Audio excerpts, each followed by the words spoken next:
Bonjour, la cuvette de Sapiac remplie à ras-bord tout à l'heure. Montauban écrit une nouvelle page de son histoire. Ce soir, l'USM reçoit Mont-de-Marsan en demi-finale du championnat de Pro D2. On ne parle que de Pro D2 ce samedi dans Rugby Magazine. Tout de suite, le sommaire de l'émission. Et si Montauban retrouvait l'élite près de 7 ans après sa relégation administrative? Élément de réponse. Il avait envie de retrouver les terrains. Pierre Berbizier a dit oui à Bayonne. Il explique son choix dans l'entretien. Albi condamné à la descente, Rugby Magazine fait le point sur la saison cauchemardesque du SCA. Pas grand monde aurait donné Montauban dans le carré final de ce championnat de Pro D2.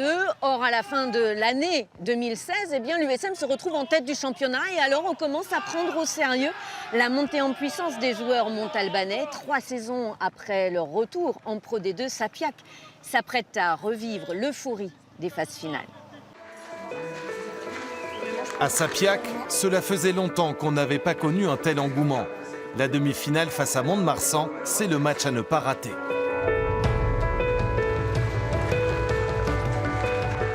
Ça part à une vitesse grande, oui. Il y a déjà des tribunes qui sont complètement... Il n'y a plus de place sur certains endroits. Arriver à ce niveau-là, alors qu'en début d'année c'était inespéré, vraiment, oui, on est tous ravis de... On ne va pas manquer ce match, oui, c'est sûr. Inespéré, car personne n'attendait l'Union sportive montalbanaise à ce niveau. 3e du championnat et l'espoir d'accéder au top 14.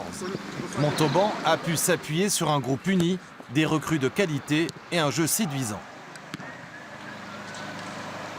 On est à peu près complet, on a une conquête qui est solide, on essaye de produire du jeu, voilà, on a basé notre jeu sur du mouvement, on essaye en permanence de créer des choses. Donc voilà, c'est cette alchimie-là qui fait que ça a bien fonctionné cette année. Montauban ne part pas favori. Le duo d'entraîneurs, Lafont-Whittaker, se montre très prudent. Pour l'heure, pas question de parler de montée. C'est pas d'actualité parce que au jour d'aujourd'hui, si on gagne le match de samedi, je l'espère qu'on gagnera, on ne sera pas en top 14. Donc on sera en finale d'accession. Donc on verra une fois, si nous avons la chance de gagner ce week-end, ce qui se passe. Pour l'instant, on se concentre vraiment sur ce match, on se projettera après. L'USM revient de loin. Rongé par des problèmes financiers, le club subit une relégation administrative en 2010. S'en suivent 4 saisons en Fédéral 1. Il faut tout reconstruire. Daniel Bory est de l'aventure. Dans la vie, cet ancien joueur de l'USM est courtier d'assurance. Co-président du club, mais bénévole comme beaucoup, il s'investit énormément. C'est très chronophage, le métier de président. Heureusement, je ne suis pas seul, mais pour autant, voilà, c'est quand même effectivement quelque chose qui consomme beaucoup d'énergie. Ça vous habite quasiment 24 heures sur 24 heures, voilà. En 2014, Daniel Bory participe à la remontée en Pro D2, structurant le club tout en lui redonnant une âme. Aujourd'hui, cet homme de 57 ans n'exclut pas une accession dans l'élite, mais avec le même groupe et un budget contraint. Si ça se présente, nous le saisirons, car ils auront gagné, mais je crois que la responsabilité des dirigeants, c'est de ne pas faire n'importe quoi, sous couvert de vouloir absolument rester en top 14. Aujourd'hui, on a un budget de, on va dire, 6 millions. On sait qu'en top 14, pour exister, il en faut au minimum 15, et encore, c'est compliqué. Donc aujourd'hui, on ne veut pas nous demander l'impossible. Quelle que soit l'issue des phases finales, l'USM va continuer de s'appuyer sur la formation, et notamment son école de rugby. Elle compte 300 enfants âgés de 6 à 13 ans. C'est Thierry Sousban qui en a la responsabilité, bien conscient des contraintes financières de son club. Un jeune formé au club, puisqu'il faut parler trivialement, nous coûtera moins cher, bien sûr, qu'un jeune qu'il va falloir faire venir, qu'il va falloir loger, qu'il va falloir éduquer et accompagner dans les études. Ce soir, dans une cuvette de Sapiac archi complète, l'USM a l'occasion de frapper un grand coup et de renouer avec son glorieux passé. Dans cette ville où le rugby est roi, l'attente est immense. Thomas Fortunel, merci d'être avec nous dans Rugby Magazine. Vous êtes le demi d'ouverture ici de cette équipe de l'USM, un des animateurs de l'équipe. Voilà, vous êtes blessé à Colomiers, saison terminée pour vous? On verra après en fonction des examens ce qui se passe. Et puis on verra si une finale existe peut-être, je ne sais pas. Ouais, En pas tout cas, simple pour toi d'être là sur le banc alors que tu es né à Montauban, formé au club et que là le club vit une... oui, Super c'est saison. vrai que c'est quelque chose de magnifique dans une ville comme ça. Après, c'est vrai que pour moi, ouais, c'est un peu embêtant. Bon, c'est comme ça, c'est le sport. Moi, personnellement, je suis venu voir des matchs ici quand Montauban était en top 14. Du coup, c'est vrai que jouer des phases finales de Pro D2 pour pouvoir ensuite jouer en top 14 les années suivantes, c'est quelque chose de très beau dans un stade comme ça, en plus, qui va être plein. C'est quelque chose de très bien à jouer et à regarder, à supporter aussi, quoi. Alors ce qui est un peu aussi atypique, c'est que dans le cadre de ta formation, tu es à la tête d'un club des mécènes, c'est ça? Oui, c'est ça. C'est en fait c'est l'association USM qui s'en occupe. L'argent qui serait récolté par ce mécénat favoriserait, elle financerait les matériels qui pourraient être apportés par exemple au centre de formation pour les jeunes qui puissent peut-être un jour finir sur ce terrain et porter haut et fièrement les couleurs du club, quoi.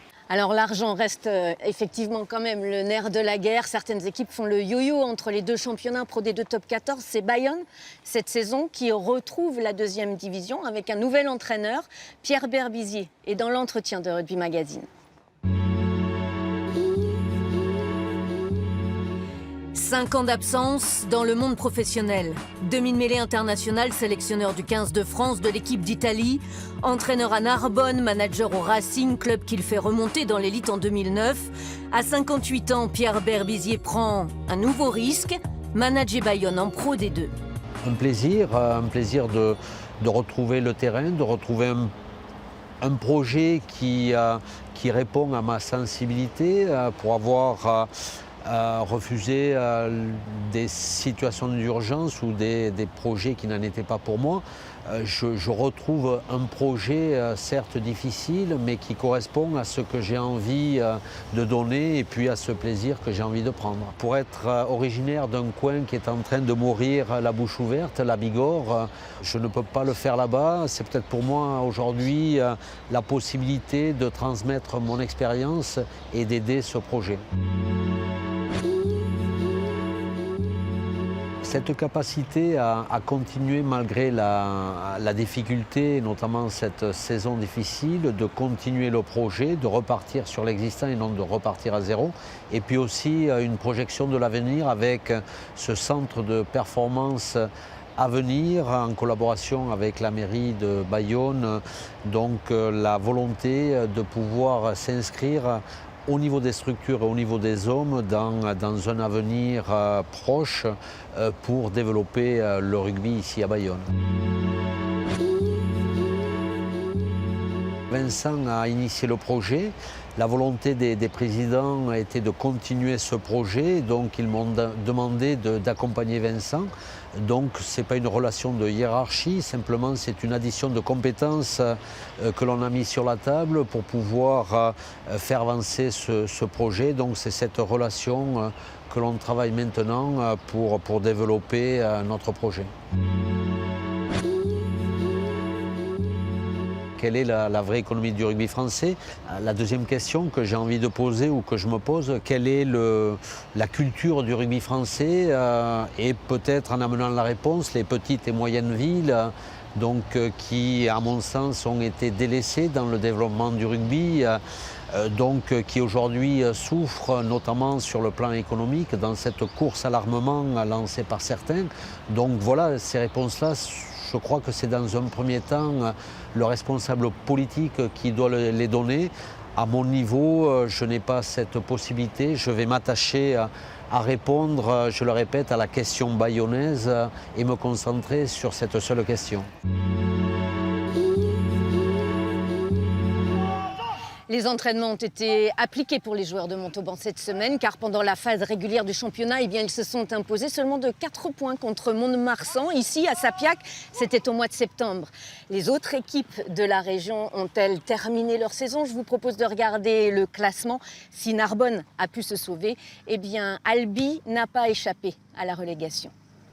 Ce stadium, il a tant de fois animé. La prochaine fois qu'Alain Ré officiera en tant que speaker, ce sera en Fédéral 1, l'étage en dessous. Dimanche 7 mai, date historique, dernier match de la saison. Les Albigeois remportent la victoire face à Carcassonne. Une victoire inutile, bien trop tard.